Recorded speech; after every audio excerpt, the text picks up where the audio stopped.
Welcome to Catch Outdoors. I'm your host, Captain Rob Bodies. This podcast is about living and playing in the great outdoors, especially down this way in the most southern region of the continental U.S., the Florida Keys, the fabulous Florida Keys.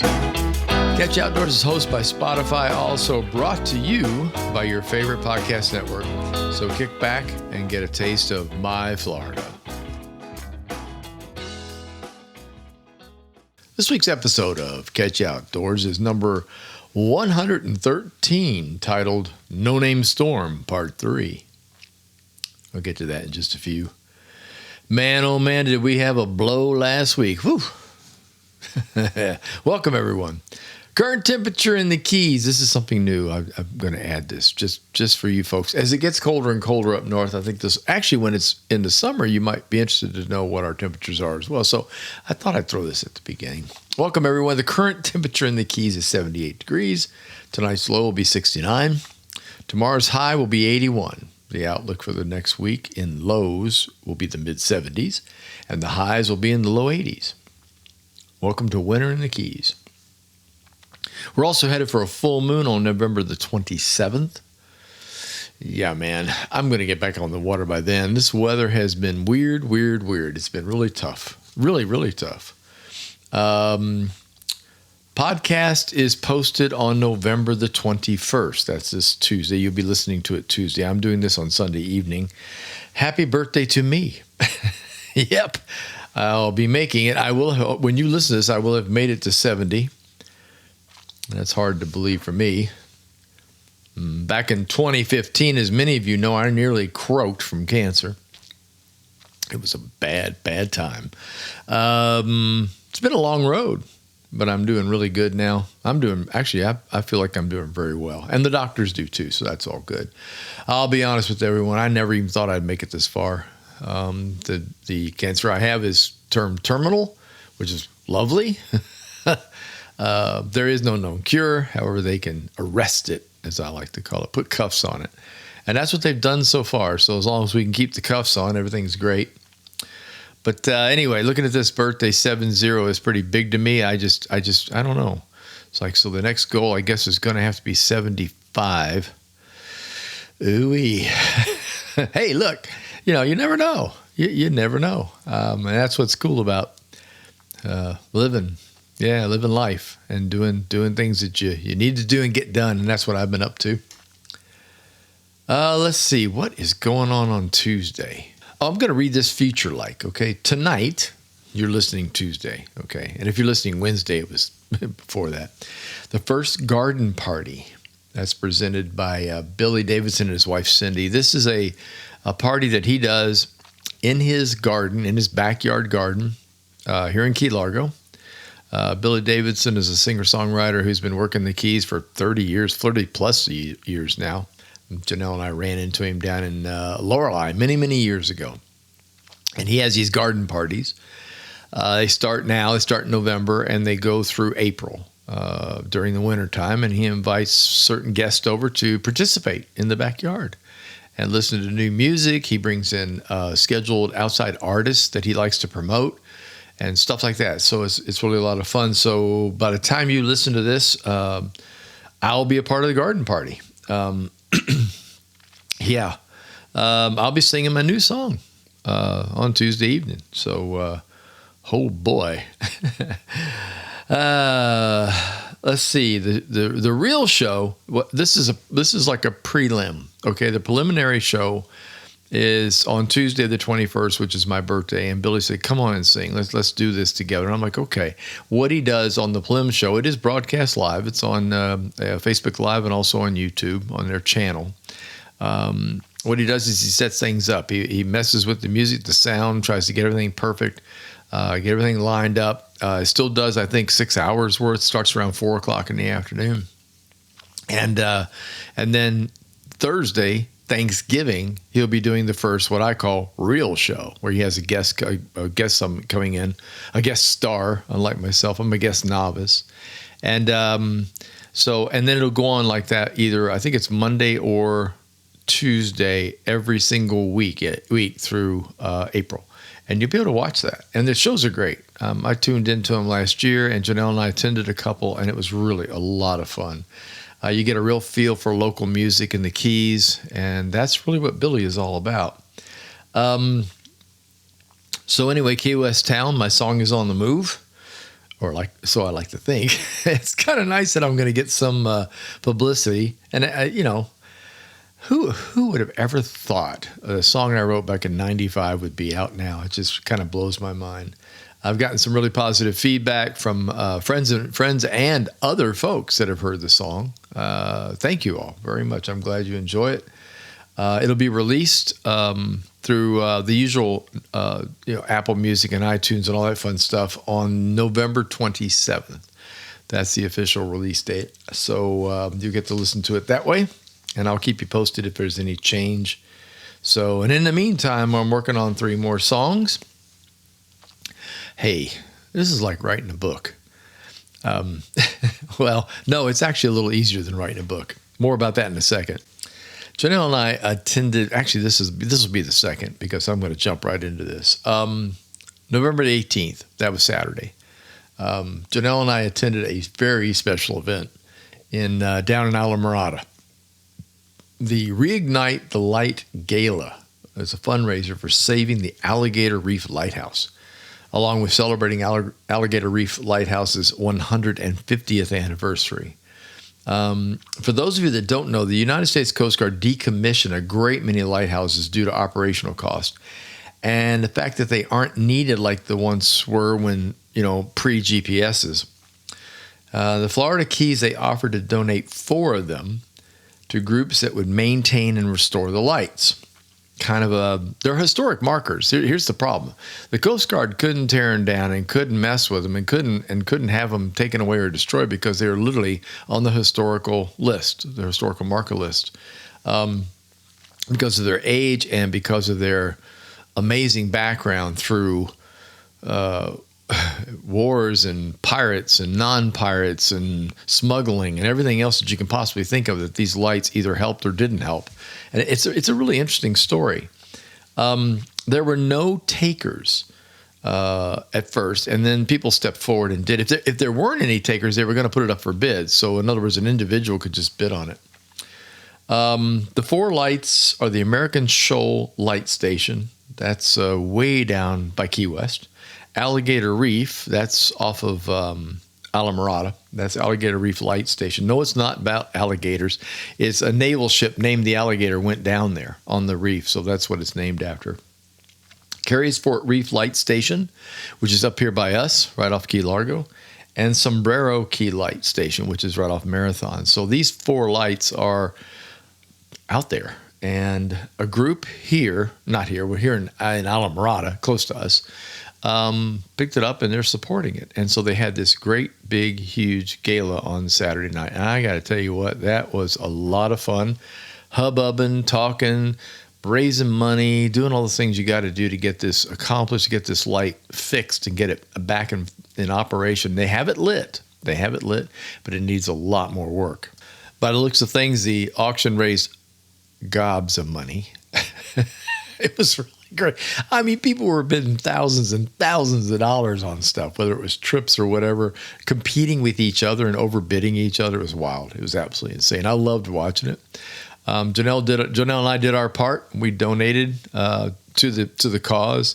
The Alligator Light means a lot to us. In our first boating adventures off of Islamorada in the 90s, that's where we went. We spent time out there snorkeling all around the light, and then off the outskirts. You're not allowed to fish around the light on the outer boundaries fishing. And so we made many, many trips out there, and it's just an absolutely beautiful place to get in the water. It's shallow, and up under the light, you will see the most amazing amount of fish ever when you're snorkeling. And so it's near and dear to us as it is to many, many other people who live in the Keys, and especially the people of Islamorada. So the party was really something. They had it was incredible, actually. It was out at Tea Table Island, which is a private island. If you go past Bud and Mary's, you see a left-hand driveway, basically, that's gated. You drive out the driveway. about several hundred yards, and you arrive on a property that's out on a little island connected by this causeway. And by the way, it is you can stay there if you want to. I think it's 10,000 a weekend. It might be 10,000 a night. I forget. Bring your friends. But the place was incredible. It was absolutely amazing. Beautiful, beautiful piece of property. They had it all set up with tents and stuff. And the big surprise, which we had heard about early, was the Whelan Brothers were going to be there. This is a band that Janelle and I follow. We love their music. It's kind of a islandy reggae kind of beat. Perfectly appropriate, of course, for being out there in the Keys. And the cool thing about it was a beach party. I mean, it wasn't big, There were the people that were bidding and all day. A lot of them went home, and the Whelans played around 9 o'clock till 11 o'clock. We pretty much had the band to ourselves. It was great. So I'd say 30 or 40 people came down to the beach where the stage was set up. We danced, we partied, and we had a great time. And it was nice because we also got to sit and have time talking to the boys, to the Whelan Brothers. And just, Travis was very engaging. He's the lead singer. And we talked about a lot of stuff. We really did. It was really, really fun. He's very, very, they're Southern California boys and just taken by Florida. And their music has obviously carried them here. So it's a pretty big deal. But lots and lots of fun. I cannot tell you how much fun we had doing that and meeting them and listening to the music late in the evening, and also the great, great things that were done for that lighthouse. Again, I cannot believe the amount of money that was raised. Let's see what's next on the list here. There's no personal fishing reports this week. Boom. Yeah. Well, there was this storm, the no-name storm. We'll get in that in just a minute. But besides that, wind before, wind after, cleanup, then doing the party thing that we did, and we were resting today on Sunday. We didn't do anything today. Well, no, I cut up some more debris and put it in garbage cans for pickup on the street. But that was the extent of my physical labor today.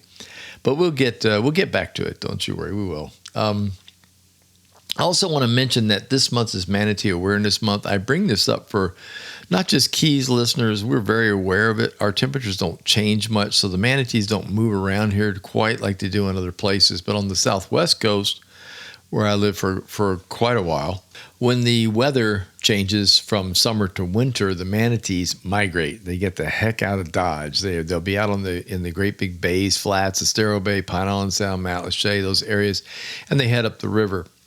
This motion puts them in danger, quite frankly, for boaters coming and going. And there's some big weekends coming up. Thanksgiving, which you'll be listening to this on Tuesday. Thanksgiving is Thursday. Lots and lots of guests show up in all the waters, not just the Keys, but all the waters around Florida. And then as we move to Christmas, it gets even crazier. And there's a lot of boaters out there who are not terribly experienced, and we know that. The shout out is to please understand manatee migration. We do not need to have them run over by boats. We have enough issues with them with food supply right now. We've had quite a lot of problems with starving manatees. The last thing we need is for people to run over them. So please be aware. Take your time. Obey the zones. Especially you fishing folks, just don't go ripping across flats if you know that they're in the area. Just slow down a little bit and watch out for them, okay? Please, thank you. And on top of that, the water's pretty messed up right now. There's a lot of cloudiness going on in it from the storms that we had. I'm talking about down in the Keys and on the East Coast, not the Southwest Coast, but it makes visibility a little. I've never even seen the water here clouded up, and it was after that storm went by. So let's see, I'm still doing the reading thing, and I will continue to do it. And I've been asked by people to mention, books and things like, okay, so what are you reading? I just finished book number 2 of the Jesse McDermott mysteries. That's the main character, Jesse McDermott. They're written by Wayne Stinnett. That's Stinnett, Stinnett. This one was called Fallen Palm. Excellent. I enjoyed it. I really did. Wayne is very carefully taken the characters and written in how they're capable of, a lot of times you get a character who beats up on somebody, but you don't know, are you really the big man, or did he just make that up? Or there's no background. I really don't care for lack of background. These books have background. They explain where this guy's badassness comes from. And so it's carried into the book, and it's fascinating. There's a lot of military stuff, high-end military stuff, a lot of, I don't know, just stuff that I enjoy reading. And the mystery itself is good. This particular one had a really nice twist at the end. Well, it was a really bad twist, depending on how you look at it. But the outcome was like, really? That kind of thing. And I enjoy that too. I don't particularly like to be able to guess who the bad guy is at the end of the mystery. So that was kind of cool. So check him out, Wayne Stinnett, Fallen Palm. Let's see. And normally I typically go right on to the next one, but not this time. Instead, I started one called Longboat Blues by Terrell Griffin. This was recommended by a friend of mine up on the West Coast, up in Tampa, Florida. And these are called Matt Royal Mysteries. And I'll let you know how it goes. I think I'm on chapter 7 or 8 now. So I just kind of jumped into it, and it's very, very interesting and very well written. It's not the Keysy thing that I usually do, but it's definitely coastal Florida, and it does talk about. I mean, I grew up in Clearwater, so it does talk about areas that I do know about, and I like that when they do mysteries. And I also like accuracy, where they start talking about areas that I've been to. I go, oh yeah, I know where that is. So that's kind of neat. But anyway, that one is Matt Royal is the dude. And the author is Terrell Griffin, Griffin. Observation: the snowbirds and some tourists have arrived early. Yep. The roads are noticeably busier here in the Keys. And so was Publix, and so was the restaurants that we went to. And the traffic last night going to and from the party was, we didn't leave the party till 11 p.m. and there were still cars on the road heading through Alamorada. It seems a bit early for this, but maybe not. I don't know. A lot depends on, weather up north. Yeah, quite frankly, weather up north. I think that's what the driving force is like. Oh my God, honey, it's snowing. We got to get out of here. So it just kind of shocked me, because normally this doesn't happen until the Thanksgiving weekend. So Thursday, Friday, Saturday, Sunday will be big. And then the prime time stuff hits between Christmas and New Year's. And so I was surprised to see this many people on the road, especially at Publix. That's my barometer. We also went last week to a sunset celebration at the Lorelei, which is something we like to do on a Sunday. Or this time, I think we went on a Thursday. And we just did our usual, drive down to Lorelei, and no trouble getting a table. Wrong. It was packed. And the nice thing is, somebody who knows somebody found us a table. They're like, okay, Cap, we'll find you one. Just hang in there for a little bit. And we did. And the guy was great. He went just searching, and he got us a nice table. And, it's good to know and be known. It's good to have friends in at the Lorelei. We've spent a lot of time there. So, but that was kind of cool. Went down there, saw Billy and Billy D and Steve Webb play, and that was also great. So we had a real great evening down there. But the observation again was, I could not believe every table, all the tables, all the bar tables, and everything out on the beach had somebody sit. I was just, whoa, what happened? The week before, we could have just marched in there and sat anywhere we wanted to. So I guess it's happening. Got to plan early if you're going to go do a sunset. So that's how it is. Okay, I'm going to give you something funny to look up. It tickled me. I've got to relay this to the fishing folks out there, okay? So I was perusing Instagram on Friday morning, and mainly because I haven't been on it in a while, and I like to kind of catch up with what's going on, because there are people that do Instagram, social media, and don't do Facebook, and vice versa. So I do catch up with some of my friends on Instagram, and there was this video on there called Fish Math. It's directly pointed at fishermen. It was on Cinco Sticks page. So you spell that SCENKO, Sticks, STIX page. It's a fishing rod manufacturer from West Palm Beach, okay? Makes custom rods. And he posted this thing on there, and it's apparently a post for anti-TikTok in a way. TikTok had this post about girl math, which I'm sure didn't make some of the ladies very happy. And so anyway, it wound up going over to this fish math, and fish math is done by a woman talking about men and their math when it comes to fishing. And it was very, very funny. It was very well done. So I encourage you to look it up. It's called Fish Math on Instagram. So you have to get on there and do a search. You might be able to pick this thing off of YouTube by now if you want to do a search, but pretty funny, and the observation was pretty good. So there you go. All right, as I've said in the past, now it's time for the central subject, no-name storm. Number 3, the no-name storm of November the 15th, 2023. That's right, not quite a week ago. Not quite a week ago. Let's go back first. In March of 1993, they called a no-name storm the storm of the century. That's right. It hit the Gulf Coast. The March 1993 winter storm first formed over Texas. As it grew, it eventually slammed into the Gulf Coast, bringing nearly a 12-foot storm surge to Taylor County, Florida, and causing 11 tornadoes in the Sunshine State. The storm moved north and became a historic blizzard, according to the National Weather Service. So basically, it just sort of came out of nowhere. And this occasionally happens. We've experienced 3 of them now. So, three of them. And there's others that I would put right on the edge as maybes that didn't get talked about quite as much because the damage wasn't as crazy. There was another one in 2000 that came out of Lake Okeechobee area and whacked the hell out of Miami. Now remember, these are storms that were not predicted. These are storms that are like, there's a low pressure sitting here and it's either early or late. I mean, heck, the other storm was a March storm. That was like wintertime, hurricane season doesn't start until June 1 and ends on November 30th. So these things are out of the norm.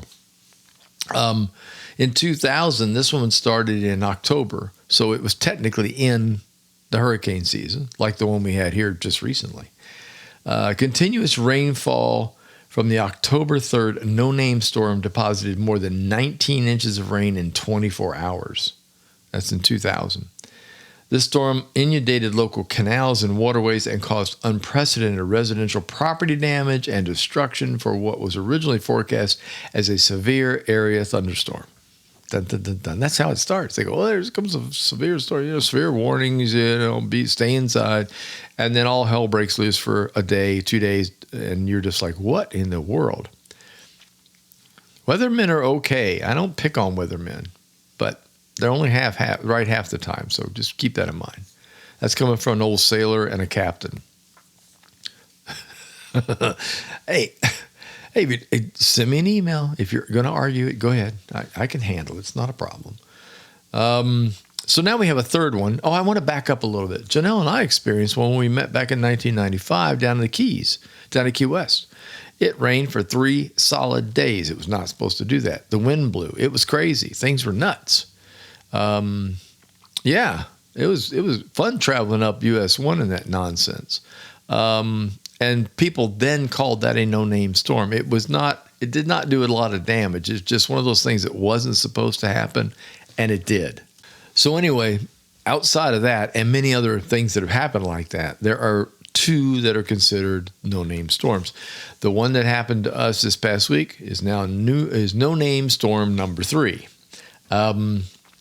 This one was really quite an event, really, and was watched closely by little old me because I had read an observation report from a meteorologist a week before it got here where he was concerned about, kind of like the perfect storm. It wasn't the perfect storm. If you've seen that movie, you know what I'm talking about, where you get a low here and a low here and a low here, and they all collide in the same spot. Well, this one had 2 lows and a high that were all basically colliding in the same spot. And my first inclination was, this doesn't look very good. And his inclination in writing his report, you all need to watch this. Well, our local news people never mentioned it. The weather people, local weather people never brought it up. And I pointed it out to Janelle. I said, this does not look good.